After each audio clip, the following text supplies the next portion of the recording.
بسم اللہ الرحمن الرحیم۔ شروع اللہ کے نام سے جو بڑا مہربان نہایت رحم والا ہے۔ ایک گاؤں میں ایک کسان رہتا تھا۔ وہ صبح سے شام تک کھیتوں میں کام کرتا تھا، کھیتوں کی مکمل پہرے داری کرتا تھا، مگر جب فصل پک کر تیار ہو جاتی تو گاؤں کا سردار اس کی ساری فصل زبردستی لے لیتا اور اسے تھوڑا سا حصہ دے دیتا۔ کسان اور اس کی بیوی کی بڑی مشکل سے گزر اوقات ہوتی تھی۔ ایک دن کسان کھیت میں کھدائی کر رہا تھا، بے خیالی میں وہ زیادہ زمین کھود گیا۔ اچانک ہی اسے محسوس ہوا کہ زمین کے اندر کچھ ہے۔ اس نے بڑی مشکل سے وہاں سے ایک صندوق نکالا۔ وہ بڑا حیران ہوا۔ اس نے صندوق کھولا، اس کی خوشی کی کوئی انتہا نہ رہی۔ صندوق ہیرے اور جواہرات سے بھرا ہوا تھا۔ اس نے سوچا کہ اس بات کا علم گاؤں کے سردار کو نہیں ہونا چاہیے، ورنہ وہ اس کو زبردستی چھین لے گا۔ وہ خزانے کو چھپتے چھپا کر گھر لے گیا۔ اس نے اپنی بیوی سے پوچھا، اس دولت کو کہاں چھپایا جائے؟ بیوی نے جواب دیا، اس کو ہم صحن میں دفن کر دیتے ہیں۔ کسان نے ایسا ہی کیا۔ کچھ دیر بعد اس کی بیوی کہنے لگی، میں پانی بھرنے جا رہی ہوں۔ بیوی کے جانے کے بعد کسان سوچ میں پڑ گیا۔ وہ اپنے دل میں کہنے لگا کہ میری بیوی اس دولت کا ذکر دوسری عورتوں سے ضرور کرے گی اور پھر اس راز کا علم سردار کو بھی ہو جائے گا۔ یہ خیال آتے ہی کسان اٹھا اور ہیروں سے بھرا صندوق صحن سے نکالا اور گھر سے باہر ایک خفیہ جگہ میں دفن کر دیا اور واپس آ گیا۔ جب اس کی بیوی گھر آئی تو اس نے سنجیدگی سے کہا، کل ہم جنگل سے مچھلیاں پکڑ کر لائیں گے۔ بیوی نے حیران ہو کر کہا، مچھلیاں اور جنگل سے؟ خوشی سے تمہارا دماغ تو خراب نہیں ہو گیا؟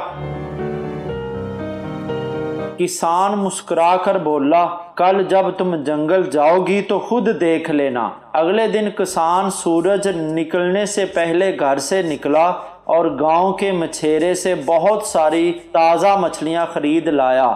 اس نے تندور کی روٹیاں بھی خریدیں اور جنگل کی طرف چل پڑا۔ وہاں ایک جگہ دیکھ کر اس نے مچھلیاں زمین پر پھیلا دیں اور کچھ آگے جا کر درختوں پر روٹیاں لٹکا دیں۔ یہ سب کام کر کے وہ گھر واپس آ گیا۔ اس کی بیوی ابھی تک سو رہی تھی۔ جب سورج نکلا تو کسان اپنی بیوی کو لے کر جنگل کی طرف چل پڑا۔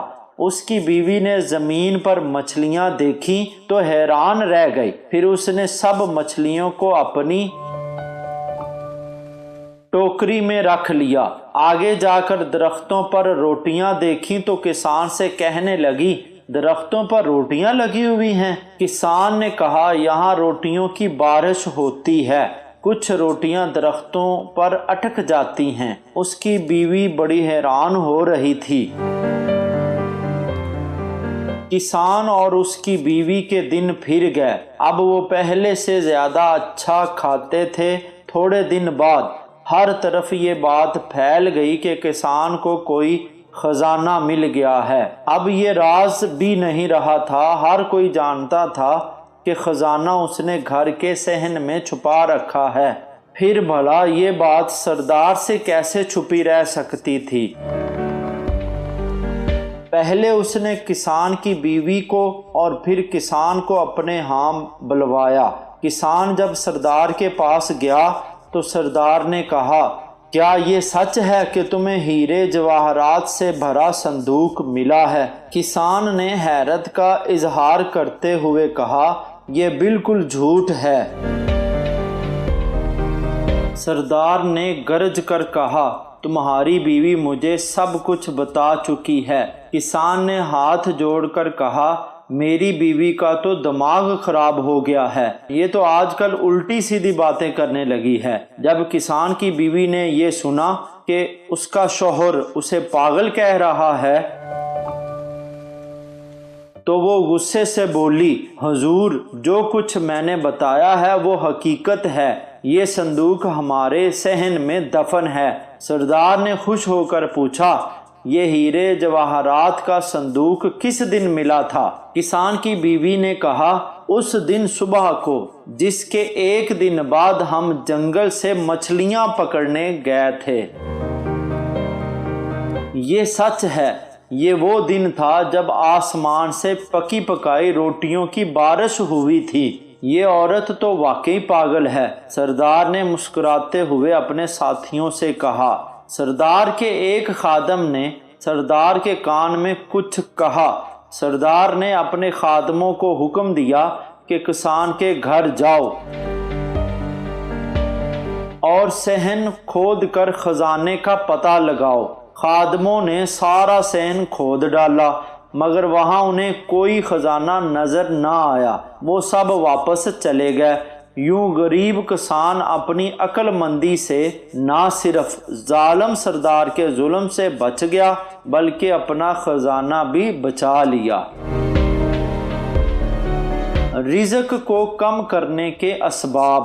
نمبر 1، جوتے پہن کر اور کھڑے ہو کر کھانا کھانا۔ نمبر 2، بیت الخلاء میں باتیں کرنا۔ نمبر 3، بغیر ہاتھ دھوئے کھانا کھانا۔ نمبر 4، مسجد میں دنیا کی باتیں کرنا۔ نمبر 5، فقیر کے ساتھ برے طریقے سے پیش آنا۔ نمبر 6، مغرب کے بعد سونا۔